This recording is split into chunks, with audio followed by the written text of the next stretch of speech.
कोई भी सवाल आपके पास है, आपकी investment related, product portfolio related, किस तरीके से अपने गोल्स को पूरा करें, जो फंड्स चुने हैं वो ठीक है या फिर नहीं, कोई भी कंफ्यूजन है, कोई भी सवाल है, तो योर मनी में पार्टिसिपेट कर सकते हैं।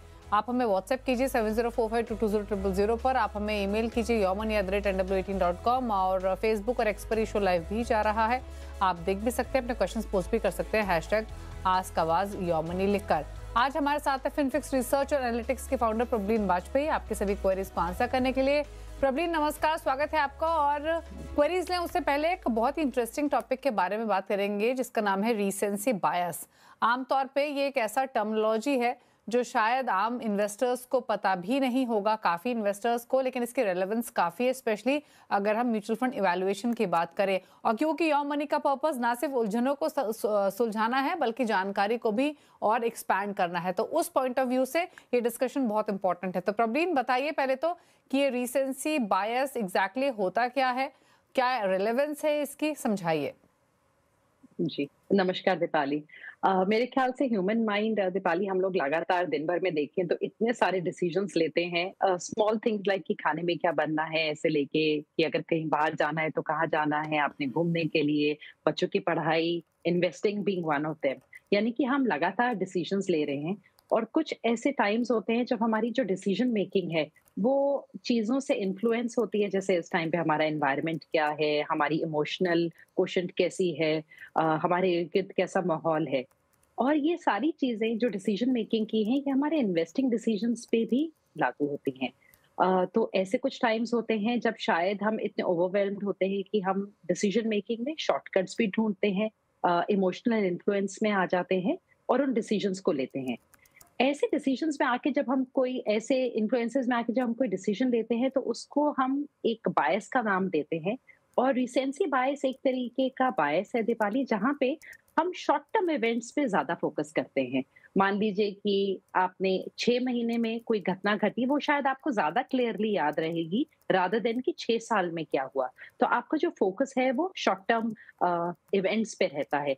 अगर इसका एक उदाहरण लें तो हम फिल्म इंडस्ट्री या क्रिकेट को भी उठाएं तो अक्सर हम प्लेयर्स की या एक्टर्स की जो कोई रीसेंट परफॉर्मेंस होती है उस पे ज्यादा प्रभावित होते हैं रादर देन कि उनकी लॉन्ग टर्म कंसिस्टेंसी को देखें।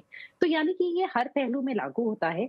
एंड इन्वेस्टिंग में रिसेंसी बायस होता है जब हम शॉर्ट टर्म मूवमेंट को देख के अपने डिसीजंस लें। और इस शॉर्ट टर्म मूवमेंट का अच्छा और गलत दोनों प्रभाव हो सकता है। अधिक टाइम्स इसका गलत प्रभाव पड़ता है क्योंकि हम लोग या तो किसी एसेट क्लास से बहुत दूर भाग जाते हैं या उसको चेज करने लगते हैं। इसका एक उदाहरण दूंगी मैं दीपाली। अगर हम सोने को देखें, सो ईयर टू डेट सोना इस टाइम पे करीबन 55% से बढ़ चुका है। अगर हम सितंबर के महीने के एयूएम को देखें कि कितना पैसा सोने के फंड्स में आया, गोल्ड के ईटीएफ्स मतलब म्यूचुअल फंड्स में आया, तो करीबन 8,000 से ऊपर था। यही अगर हम पिछले सितंबर में देखें तो वो सिर्फ 1,200 करोड़ के करीब था। और उससे पिछले साल देखें तो वो करीबन सिर्फ 175 करोड़ था। सो 175 करोड़ से 2 साल में 8,300 करोड़ की जो जंप है वो सोने की रीसेंट परफॉर्मेंस को देख के आई है। और ऐसे में हमें इक्विटी जैसी इन्वेस्टमेंट क्लास जिसने शायद ईयर टू डेट सिर्फ 8% का रिटर्न दिया, अगर हम निफ्टी 50 को देखें, वो हमें थोड़ी अगर हम बड़े आसान शब्दों में बोले, हम कई बार कहते हैं तो बोरिंग है, इससे बेटर तो हमें एफडी में मिल जाता है। तो जो रीसेंट मूवमेंट के बेसिस पे हमारे डिसीजंस इम्पैक्ट होते हैं उसको हम रीसेंसी बायस कहते हैं।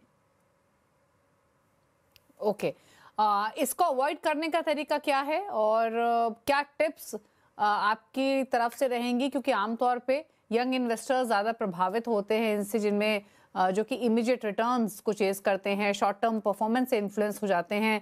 तो एग्जैक्टली क्या सजेशंस उनके लिए रहेंगे, क्या टिप्स, कितने साल का परफॉर्मेंस एटलीस्ट देखे, किस तरीके से अवॉइड कर सकते हैं बेसिकली रिसेंसी बायस को? जी। बिल्कुल आपने ठीक कहा दीपाली कि जब से सबसे पहले तो आई थिंक जब भी हम परफॉर्मेंस देख रहे हो, चाहे अच्छी या बुरी, कई बार शॉर्ट टर्म बुरी परफॉर्मेंस देख के हम उस इन्वेस्टमेंट को अवॉइड करते हैं और बहुत अच्छी इन्वेस्टमेंट देख के हम उसकी तरफ बहुत ज़्यादा अट्रैक्ट हो जाते हैं। तो सबसे पहला यही होगा कि आप जब इन्वेस्टमेंट डिसीजन लें, थोड़ा-सा पॉज़ करें।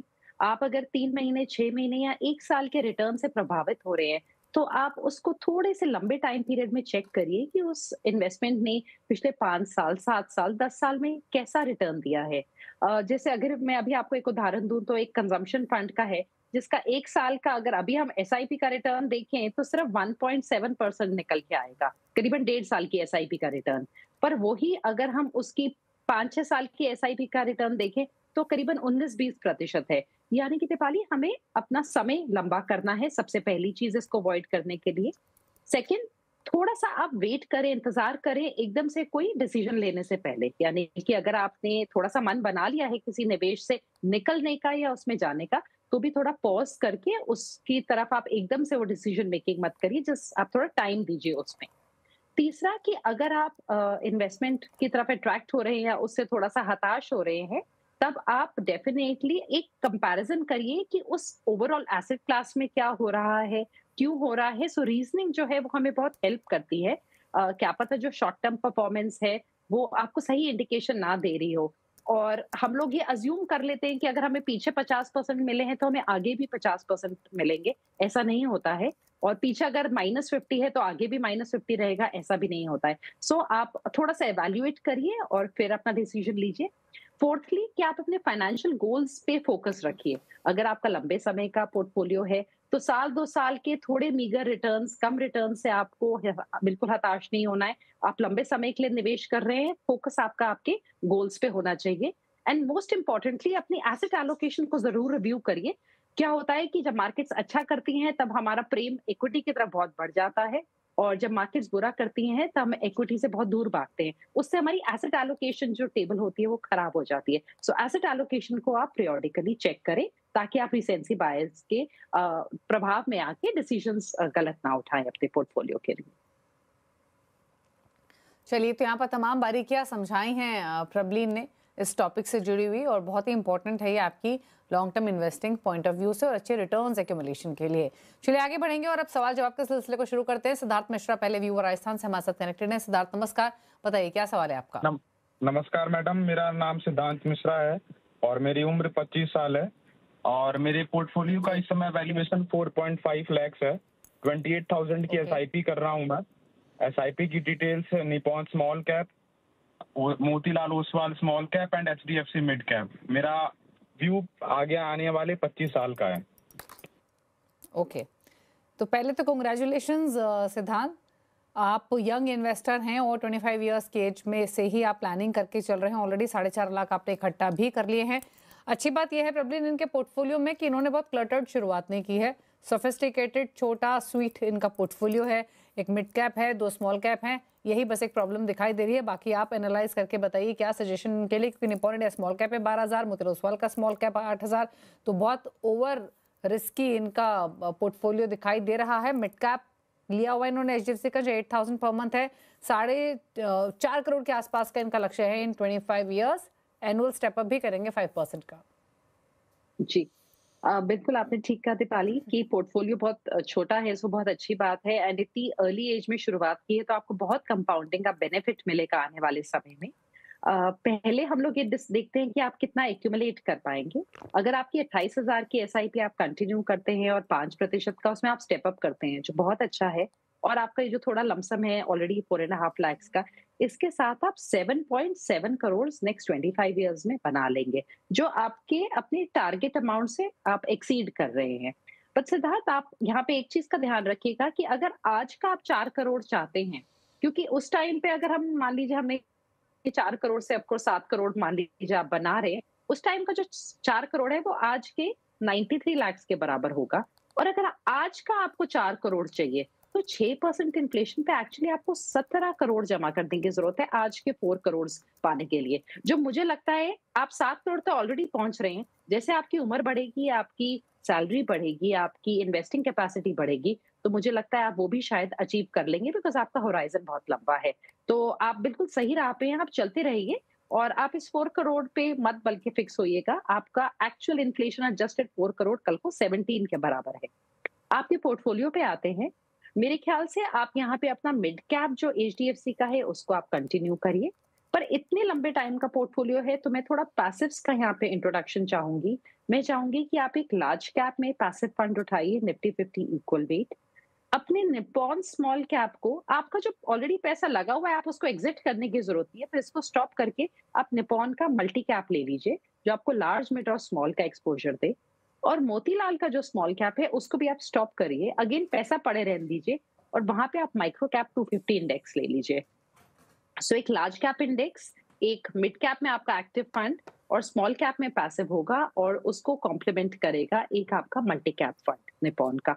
इन 4 स्कीम्स के साथ आप आगे बढ़िए, एंड बहुत ज्यादा आप अधिक बढ़ाइएगा नहीं, जब तक आपकी एसआईपी 40-50 हजार तक नहीं पहुंच जाती, तब तक आपको मेरे ख्याल से और स्कीम्स जोड़ने की जरूरत नहीं होगी। ओके, तो क्लियरली आइडिया आपको दिया गया है आपके पोर्टफोलियो से जुड़ा हुआ।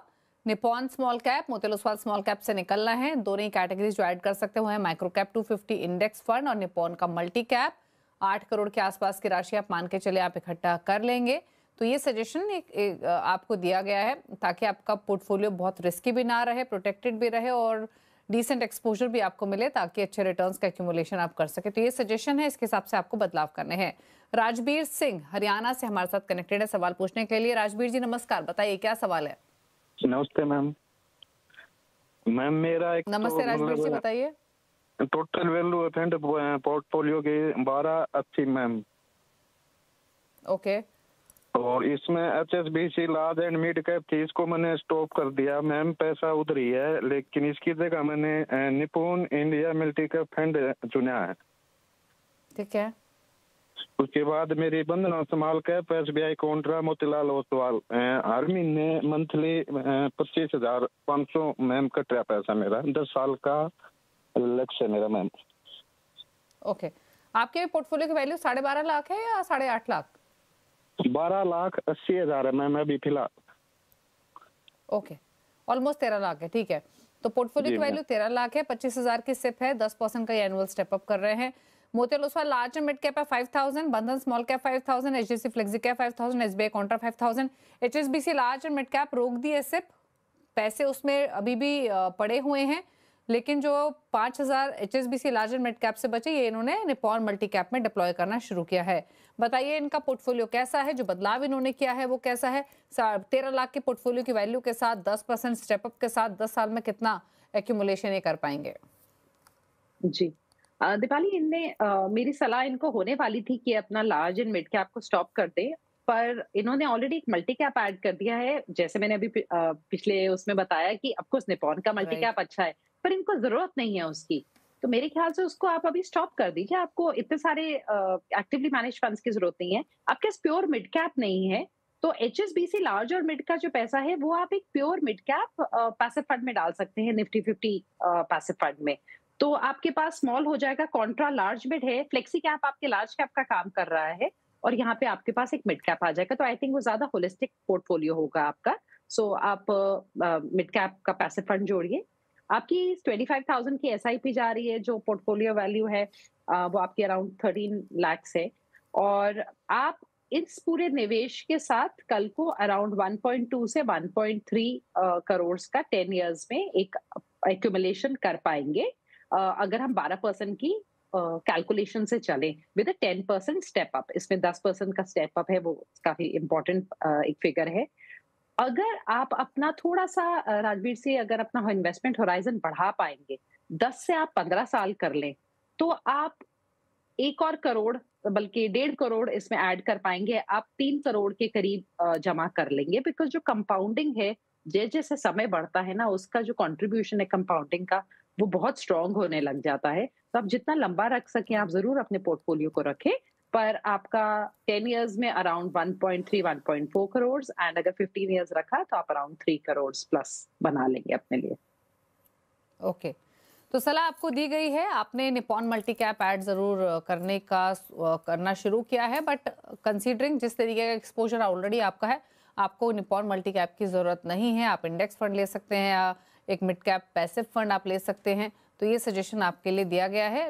कितना एक्यूमुलेशन आप कर लेंगे वो तमाम डिटेल्स आपको प्रबलीन ने बताई। बात करते हैं अगले व्यूअर से। पीके दास हैं हमारे साथ सवाल पूछने के लिए ओडिशा से। दास जी नमस्कार, बताइए क्या सवाल है। नमस्कार मैम। नमस्ते सर, पूछिए सवाल। हाँ, मेरे पास वही जो आपके पास भेजा है वही 5-6 फंड। हेलो, बताइए दास जी, आपकी ऑडियो मिल रही है? अच्छा। उसमें मैंने वो अभी एक ये 2019 से चल रहा है 2000 करके कोटक मिड कैप, उसमें पोर्टफोलियो करीब है 4 लाख करीब है। बाकी सब ये न्यूली एडेड है, बाकी सब 1 साल हुआ है, कुल मिला के 5-6 लाख होगा पोर्टफोलियो। और एक मेरा इसमें ये पोर्टफोलियो सही है कि नहीं, एक चीज है। दूसरी बात है, मैंने एक ऑनलाइन चिल्ड्रन प्लान ले लिया था मैक्स लाइफ का, 15,000 पर मंथ करता है। इन्होंने मुझे गाइड किए थे कि 5 साल 9 लाख जमा करेंगे, 18 लाख का इंश्योरेंस रहेगा, और आफ्टर उसके बाद 10 साल गैप दे देंगे, 15 साल जब बच्चे पढ़ने की टाइम आ जाएगा तो 1,28 लाख हो जाएगा। वो मुझे लग नहीं रहा है कि हो पाएगा। ये कौन सा इन्वेस्टमेंट प्लान है, चाइल्ड इन्वेस्टमेंट प्लान, और कब से डाल रहे हैं आप इसमें मंथली 15,000? 1 साल से डाल रहा हूँ, पिछले सितंबर से। 50 ये online children saving plan max life का है। मैक्स लाइफ का है, ओके। ओके, मुझे ये नहीं लग रहा है कि ये जो टारगेट दे रहे हैं कि 1,28 लाख होगा, मुझे तो लग नहीं रहा है, क्योंकि 1 साल से। और ये 1,28 लाख उन्होंने कितने सालों तक, कितने साल में बताया है आपको? 5 ईयर में जमा करूंगा, टोटल 9 लाख, 10 ईयर गैप रहेगा, फिर बच्चे की बोले जब 18 हो जाएगा। यूजुअली जिस तरीके से यूलिप काम करती हैं, करेक्ट। पूछ लेते हैं प्रवीण से, आपका सवाल मैंने समझ लिया। पहले म्यूचुअल फंड पोर्टफोलियो में बता देती हूँ। पराग पारिक फ्लेक्सी कैप 5,000, 2,000 है Motilal Oswal large mid cap, Motilal Oswal mid cap 150 index में 2,000, 2,000 HSBC small cap, Kotak mid cap में 2,000। ये इनका एक्टिव SIP पोर्टफोलियो है, जहां पर 7 लाख रुपए की इनकी वैल्यू हो चुकी है। टोटल 13,000 रुपए का है, 5 साल का होराइजन है। दूसरा, जैसे इन्होंने कहा कि ऑनलाइन सेविंग प्लान है, child investment plan max life का 15,000 रुपए हर महीने यहाँ ये डिप्लॉय कर रहे हैं। 1 साल ऑलरेडी हो चुका है, 5 साल में 9 लाख देंगे, और फिर इनको 1 करोड़ 1.5 करोड़ का कमिटमेंट किया गया है, जो यूजुअली प्लान्स में होता है। ये थोड़े स्केप्टिकल लग रहे हैं उस वादे के, तो जानना चाहते हैं क्या करें। बताइए प्रवीण, क्या सजेशन? जी, पहले इनके म्यूचुअल फंड की बात करते हैं दीपाली। दास जी का 30,000 का SIP है विद 7 लाख का वैल्यू जो है, उसमें 5 फंड्स हैं इनके पास, सो अधिक ज्यादा फंड्स नहीं हैं, 2 मिड कैप हैं। इनका 5 इयर्स का इनने बोला है कि कितना कॉर्पस हो जाएगा, सो इनका जो SIP और लमसम है उसके साथ मिला के अगर हम 12% का रिटर्न लेके चल रहे हैं, आपको उससे ज्यादा मिल सकता है, पर 12% के रिटर्न पे इनको 23-24 लाख के जमा कर पाएंगे। क्योंकि इनका एलोकेशन बहुत ज्यादा नहीं है, अभी 13,000 ही डाल रहे हैं 5 स्कीम्स में, तो मुझे लगता है कि 2 मिड कैप्स की जरूरत नहीं है। अपना जो पैसिव फंड है उसको कंटिन्यू कर लें, कोटक मिड कैप को स्टॉप कर सकते हैं, उसका थोड़ा सा फ्लेक्सी कैप और लार्ज मिड में एलोकेशन बढ़ा सकते हैं, बिकॉज होराइजन इनका ऐसा है 5 इयर्स का, तो थोड़ा सा लार्ज कैप टिल्टेड हम रख सकते हैं। Although Kotak multi cap is a good fund, sorry mid cap is a good fund, तो पर उसको स्टॉप कर सकते हैं, मिड कैप इंडेक्स को अपना जारी रखें। सो यहाँ पे एलोकेशन 13 डाल रहे हैं, और स्वाति ये अलग से दीपाली ये अलग से एक 15,000 अपने स्कीम में डाल रहे हैं। इनने पहले इसमें लिखा नहीं था कि इसकी क्या फ्रीक्वेंसी है, बट हम यूजुअली देखते हैं दीपाली कि कोई भी यूलिप्स हो, कोई भी जो ये बंडल प्रोडक्ट्स होते हैं इंश्योरेंस और इन्वेस्टमेंट के, ये कॉम्प्लिकेटेड होते हैं। तो अगर दास जी इसका प्रॉपर पूरा नेम हमें भेज पाए, उसके बाद मेरे ख्याल से मैं इसके बारे में बता पाऊंगी कि ये इनको कंटिन्यू करना चाहिए नहीं। बट एक बार अपने जहां से भी इन्हें खरीदा है, अगर ये इसको स्टॉप कर सकते हैं, बिकॉज यूजुअली 3 साल तक को आपको पे करना होता है ताकि आपको फ्यूचर में कुछ रिटर्न्स मिले। तो अगर आप उस मिनिमल पीरियड को पे कर दीजिए और उसके बाद इसको स्टॉप करके, मेरे ख्याल से म्यूचुअल फंड्स एक सरल, ट्रांसपेरेंट और आसान तरीका है निवेश करने का। आप यूलिप्स को अवॉइड कर सकते हैं। तो मेरी सलाह होगी कि आप अपना म्यूचुअल फंड पोर्टफोलियो को ही ज्यादा फोकस करें, पर आप मिनिमम इन्वेस्टमेंट पीरियड प्लीज पता कर लीजिए कि जो इनका मैंडेटरी है यूजुअली वो 3 इयर्स रहता है। ओके, चलिए रुक रहे हैं इसी के साथ एक ब्रेक के लिए। ब्रेक के उस पर कुछ और क्वेश्चंस, चल वापस आते हैं।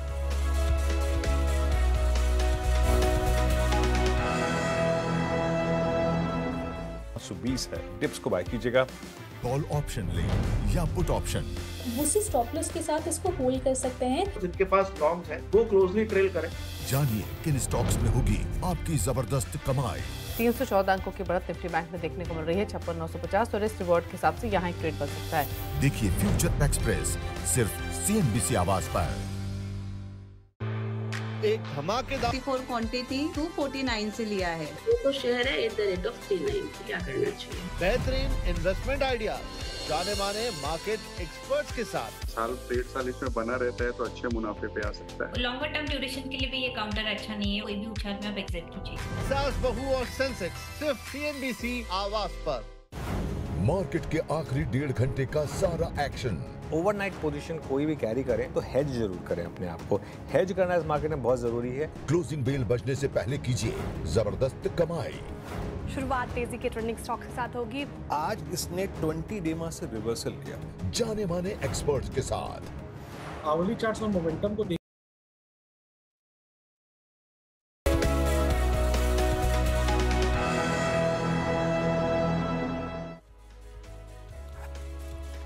आप देख रहे हैं योर मनी। प्रबलीन वाजपेयी हमारे साथ बनी अभी क्वेरीज को आंसर करने के लिए अगले व्यूअर से बात करते हैं। सुमन दास पश्चिम बंगाल से हमारे साथ कनेक्टेड हैं। सुमन नमस्कार, बताइए क्या सवाल है आपका। मतलब मैंने तो आपको मेरा पोर्टफोलियो भेजा है। मेरा जो कॉन्सर्न है वो 5 साल में 20L एंड बाकी जो मैंने भेजा है 15,000 और इन्वेस्ट करना है। मैं जितना सवाल आपका सुन पाई मैं रिपीट कर रही हूँ, आप प्लीज करेक्ट कीजिएगा। आपके 17,500 रुपए की सिप चल रही है मंथली। 5.5 लाख के आसपास की पोर्टफोलियो की वैल्यू है। और आपका 15 इयर्स का होराइजन है, राइट? और एक अच्छा, तो जो फंड्स इन्होंने 5 साल में, हाँ बोलिए। 5 साल में 20L। 5 साल में 20L। ओके, तो SBI large mid cap 5,000, 2,000 SBI small cap, Tata small cap 3,000, Tata mid cap 2,000, Kotak multi cap 2,500, 3,000 ICICI multi asset. Young investor है, 25 इयर्स एज है, 17,500 के मंथली सिप है। पोर्टफोलियो की वैल्यू 5,60,000 है। 15 साल में कितना कॉर्पस इकट्ठा कर पाएंगे, plus ICICI approve retirement fund में भी 2,000 रुपये मंथली है। क्या सजेशन प्रबलीन? जी, इनके पास काफी सारे फंड्स हैं ऑलरेडी दीपाली, तो मुझे लग रहा है कि थोड़ा सा फंड्स पहले तो इनके छट सकते हैं। सो हम रिड्यूस करके 4 स्कीम्स पे आ जाएंगे। टाटा स्मॉल कैप को ये कंटिन्यू करें और कोटक मल्टी कैप को कंटिन्यू करें, उसमें थोड़ा सा एलोकेशन इंक्रीज कर सकते हैं। SBI small cap, SBI large mid, ICICI multi asset, ये सब अच्छे फंड्स हैं। ICICI retirement saving, Tata mid cap, पर इन सब की अभी हमें जरूरत नहीं है। सो इन सबको हम स्टॉप करेंगे। जितना SBI का इनका रकम है उसको SBI के निफ्टी 50 इक्वल वेट इंडेक्स में डाल दें और वहां पे SIP करें। और जो टाटा मिड कैप का पैसा है वो टाटा के 150 इंडेक्स में डाल दें या फिर मोमेंटम इंडेक्स में डाल दें, जो भी ये कंफर्टेबल है।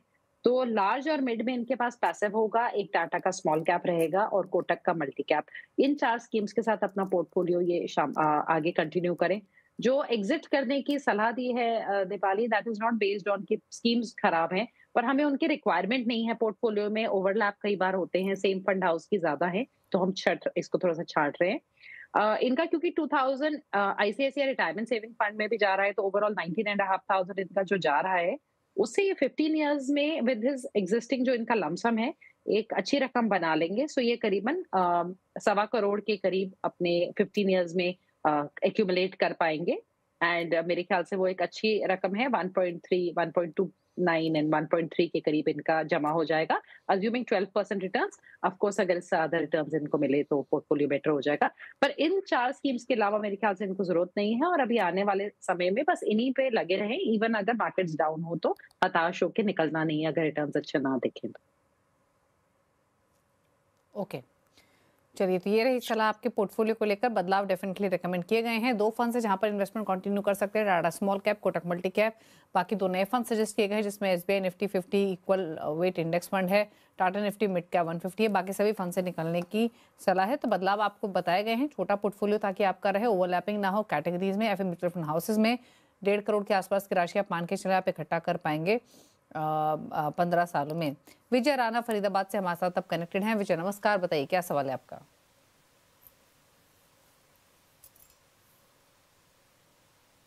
विजय, आप सुन पा रहे हैं?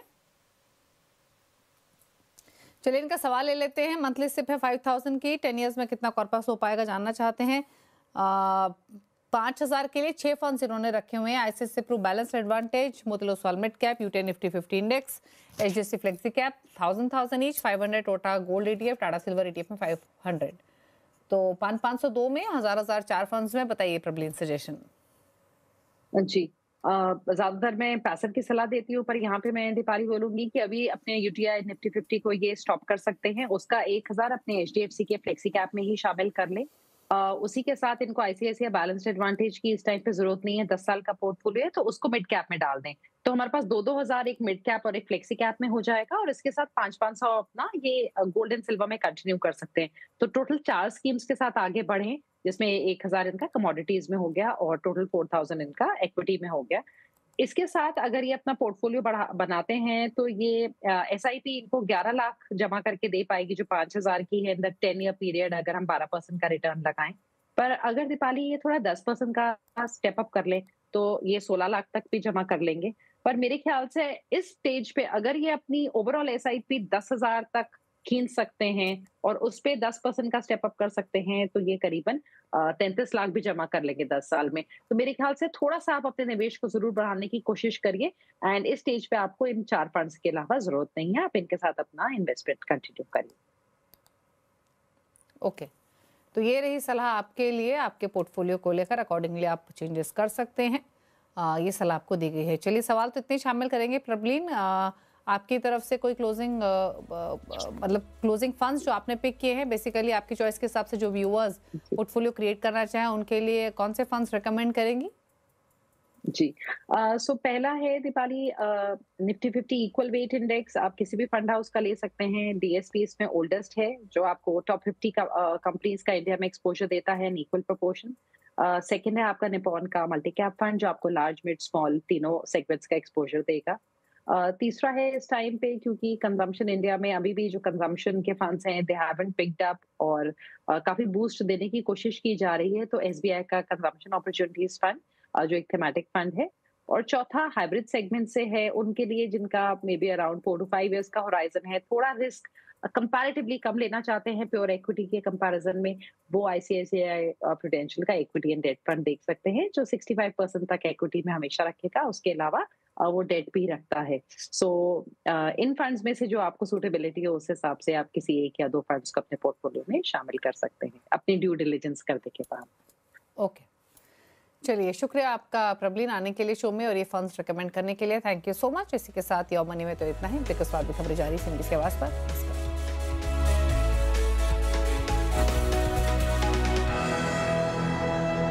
बनाई जा सकती है, तो बाय एंड एक्यूमुलेट की ही सलाह है इस स्टॉक पे। देखिए कमाई का अड्डा। 10 के दमदार ट्रेड्स में आपका स्वागत है। हर रोज 10 बजे रहिए एक धमाकेदार शो के लिए तैयार। अगर मार्केट को आप रिस्पेक्ट नहीं करेंगे ना, तो फिर आप मिजरेबल फील करेंगे। कोई सस्टेन्ड बुल मार्केट नहीं है यहाँ पे। मार्केट के मास्टर्स देंगे दमदार ट्रेडिंग आइडिया। मुझे लग रहा है यहाँ पर लॉन्ग पोजीशंस आपको ऐड करनी चाहिए। कमोडिटी में बहुत अच्छा ट्रैक्शन देखने को मिल रहा है, जो बनाएंगे हर रोज आपकी कमाई की picture superhit. Stock specific move बेहद ही शार्प, और उसमें से 50, 60, 70% हमने सुबह कैप्चर भी किया। देखिए 10 के दमदार ट्रेड सिर्फ CNBC आवाज पर। थोड़ा सा मार्केट ने शायद ट्रैप किया, उसके बाद मार्केट अब गिफ्ट निफ्टी के लेवल्स की तरफ बढ़ता हुआ। अपने पहले ट्रेड से बनाइए अपनी हर मॉर्निंग को रॉकिंग। डिफेंस जो है ना वो